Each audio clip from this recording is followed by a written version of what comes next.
Narrated Anas, the Prophet said, "None of you will have faith till he wishes for his Muslim brother what he likes for himself."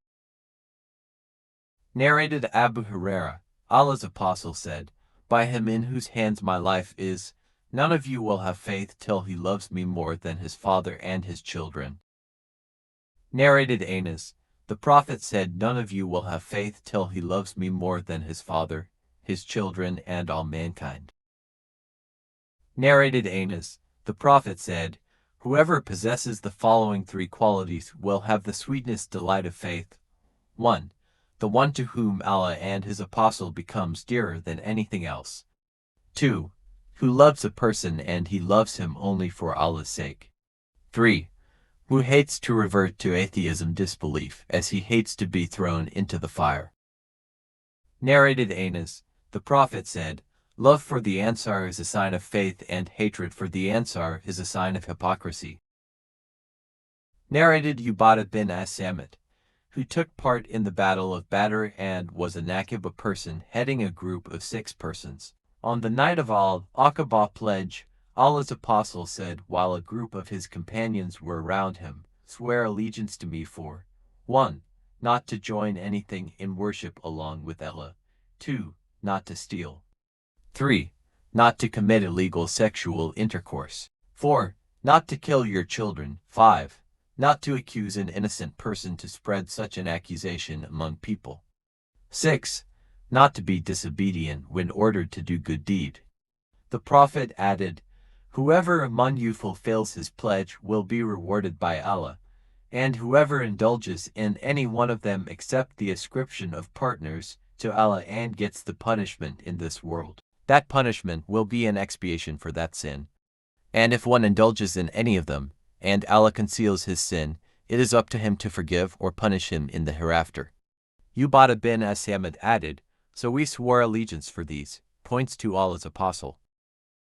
Narrated Abu Sa'id al-Khudri, Allah's Apostle said, "A time will come that the best property of a Muslim will be sheep, which he will take on the top of mountains and the places of rainfall valleys so as to flee with his religion from afflictions."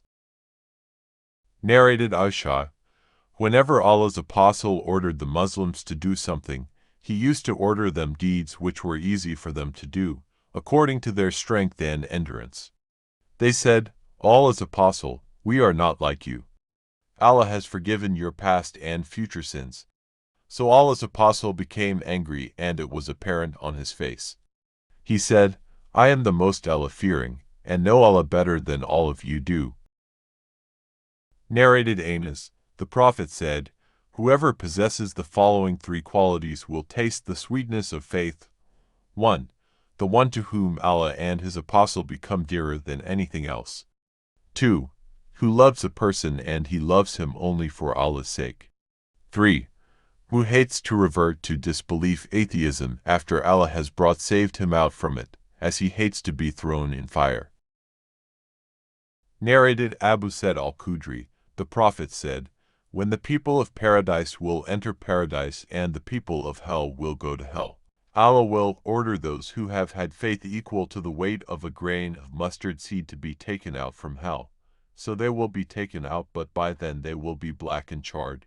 Then they will be put in the river of Hayat or Hayat life." The narrator is in doubt as to which is the right term.